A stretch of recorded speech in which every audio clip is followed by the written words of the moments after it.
राष्ट्रपति महोदय विश्वले परिचित बंद एवं मोर छोट बड़ भाई भौणी मान मु आज एही पवित्र साधारणतंत्र दिवस विषय मते किछि कहिबार सूचक मिलिथिबे मु निजको धन्य मन करूछि। ना मुझे धन चाहिए ना मुझे धन चाहिए, मुझे तो बस मेरा वतन चाहिए। ना मुझे धन चाहिए ना मुझे धन चाहिए, मुझे तो बस मेरा वतन चाहिए। और तुम कुछ ऐसे करके जाना है, अगर मैं मर भी जाऊं तो बस तिरंगा ही कफन जाए, तो बस तिरंगा ही कफन चाहिए। आम समस्त को भल भाव जना कि आज सारा भारतवर्ष बड़ धूमधाम यही साधारणतंत्र दिवसटी को 76तम साधारणतंत्र दिवस रूपे पालन कर किंतु एही दिवसटी को पालन करने सहित एही दिवसटी को कहीं पालन करार कारण कौन ताहा जानिबा अत्यंत जरूरी अटे।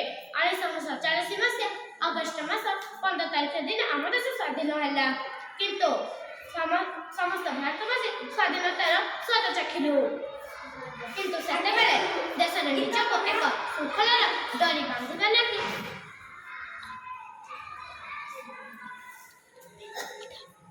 देशर कौन आईन सरकार प्रस्तुत होइतिला, किंतु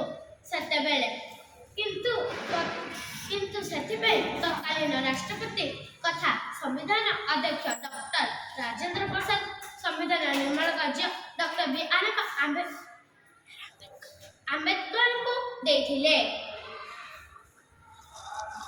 आंबेडकर को कमिटी द्वारा 2 वर्ष 11 मास 18 दिन आम देश आईन भारत संविधान प्रस्तुत करागला। यही संविधान 1949 मसीहा नवेम्बर मास 26 तारिख दिन यही सभा द्वारा गृहीत है एवं 1950 मसीहा जनवरी मास 26 तारिख दिन सारा भारत में कार्यकारी है। प्रत्येक भारतवर्षी श्रृंखलार एक शासन डोरी बांधि निज हाथे निज शासन कले। तेणु एही दिन जन्म 26 तारिख गणतंत्र दिवस रूप पालन आम देशर एही संविधान बड़ लिखित संविधान प्रथमतः 395 अनुच्छेद 8 अनुसूची 22 भाग एवं वर्तमान 449 अनुच्छेद 12 अनुसूची 25 भाग विशाल संविधान आमको आमर